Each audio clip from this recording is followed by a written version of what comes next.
Bonjour, je suis Mathieu, le directeur de l'association Mixivoile.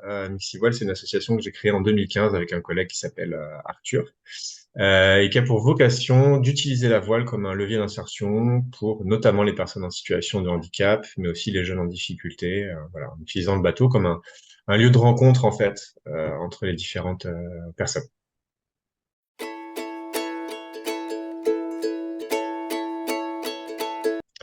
L'accessibilité à Mictivoile, ça a été en fait dès le départ.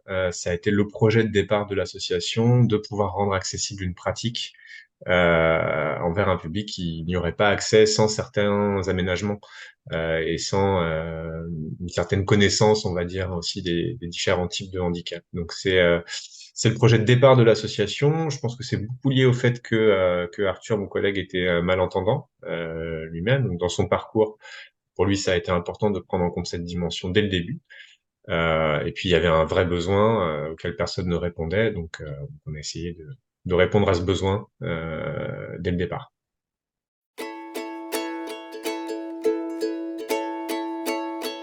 Il y a plusieurs choses qui ont été mises en place, je dirais à la fois en termes matériels et en termes humains, pour pouvoir accueillir les personnes en situation de handicap.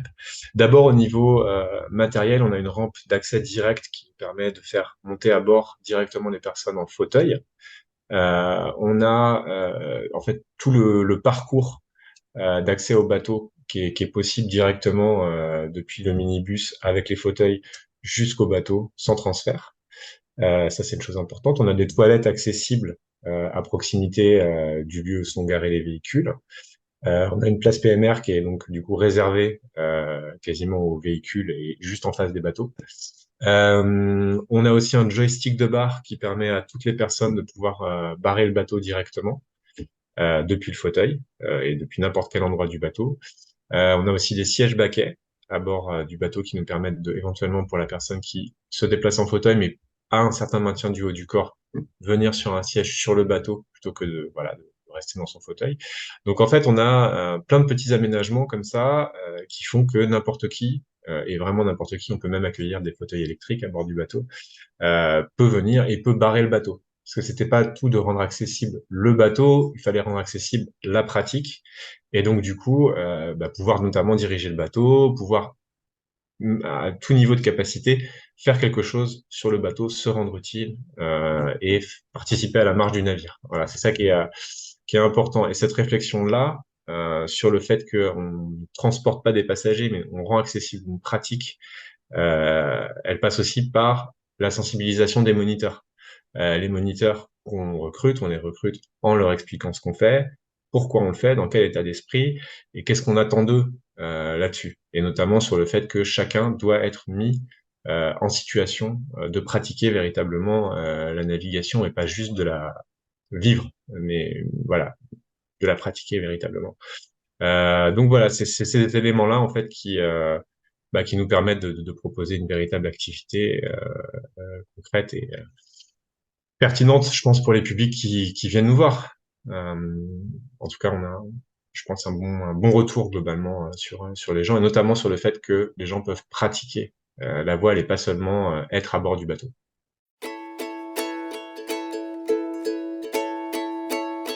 Oui, bien sûr. Bah, enfin, on peut toujours faire mieux en termes d'accessibilité. Il y a encore plein d'efforts à faire. Il faut avoir juste en tête que c'est une population invisible la plupart du temps. Et que donc c'est pas parce qu'on les voit pas que ces gens n'existent pas. Ils sont très nombreux. Les différents types de handicap, il y en a plein, que ce soit effectivement sensoriels, moteurs ou mentaux, plus les handicaps invisibles, on va dire en général. C'est une partie importante de la population. On peut pas continuer comme ça à exclure, même si on ne le souhaite pas. Hein, c'est inconscient hein, comme process, toute une partie de la population de nos activités. Donc, c'est important de réfléchir déjà, de se poser la question. Donc, commencer par là, parce que le début, c'est ça, hein, c'est juste de se dire bah, comment je fais pour ne pas exclure ces publics-là.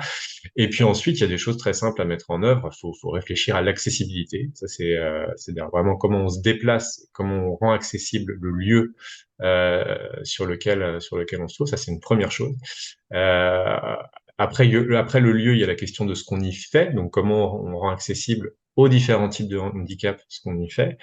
Et ensuite, comment on sensibilise les personnes qui organisent la pratique ou l'activité à l'accueil de ces personnes-là. Parce que c'est pas le tout d'avoir le matériel nécessaire, mais encore faut-il avoir les personnes, et c'est pas facile, en capacité de se remettre en question sur la façon dont ils accueillent les gens, quel regard ils portent sur le handicap, ça c'est quelque chose d'important aussi. Voilà, quel regard on porte sur une personne trisomique, par exemple. Il y a plein de gens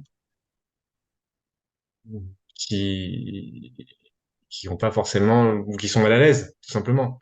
Donc ça, c'est des choses à dépasser, quoi. Et pour ça, je pense on peut aussi se former, recevoir des sensibilisations sur le monde du handicap, c'est important. Et ça fonctionne. Enfin, voilà, le fait d'être sensibilisé sur les différents types de handicap, déjà, les connaître, savoir ce que ça veut dire, c'est déjà une première approche qui est importante.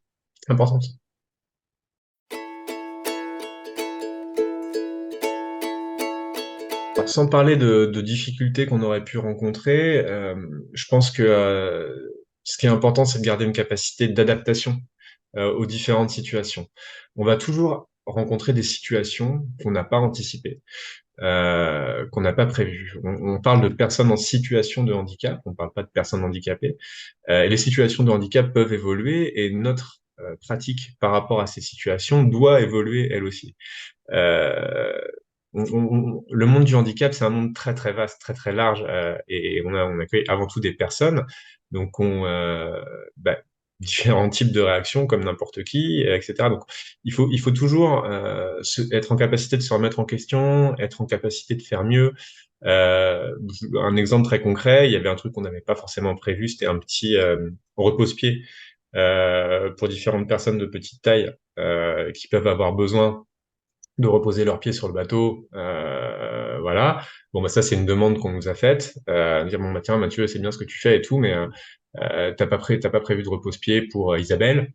Ça manque. Alors, je dis Isabelle, je sais plus, je crois que c'était ça, enfin, peu importe. Mais voilà, t'as pas prévu de repose-pied pour Isabelle, ce serait bien que tu puisses en prendre un, et puis comme ça améliorera la capacité d'accueil que vous avez, etc.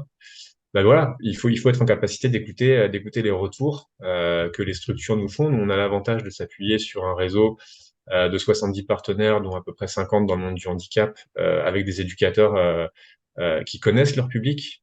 Donc il faut s'appuyer sur ces gens-là, les gens qui connaissent le public, les gens qui connaissent leurs pratiquants, leurs résidents, etc., pour adapter au mieux la pratique. Je pense que c'est là que réside vraiment la marge de progression la plus importante, c'est ne pas hésiter à s'appuyer sur les gens qui savent. Nous, évidemment, en tant qu'accueil de loisirs, entre guillemets, hein, même si c'est un peu plus large que ça, euh, on ne peut pas tout connaître de ça, en tout cas pas, pas comme ça, on n'a pas la science infuse. Et donc, il faut poser des questions, il faut s'intéresser, il faut observer, analyser et proposer des solutions.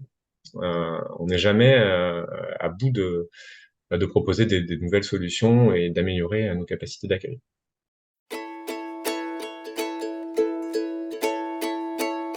On a eu la chance d'être soutenu par la région, par le département, notamment pour financer le bateau et l'accessibilité du bateau. C'était dès le départ, ça a été un argument entre guillemets qui nous a permis tout simplement d'acheter les bateaux.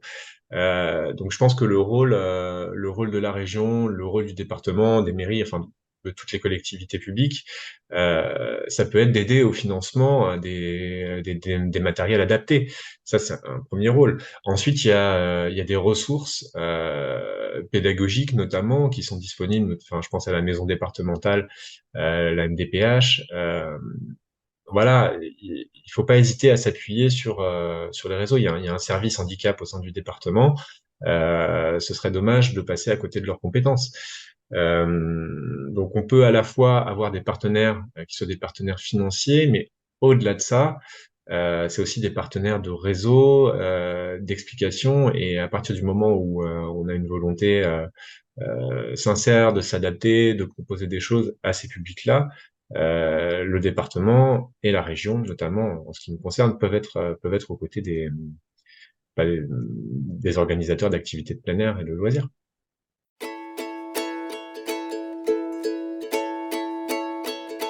Je pense que peut-être la première étape pour une personne qui souhaite améliorer sa capacité d'accueil, la rendre plus accessible, notamment aux personnes en situation de handicap, ce serait tout simplement de contacter des structures pertinentes sur ces questions-là.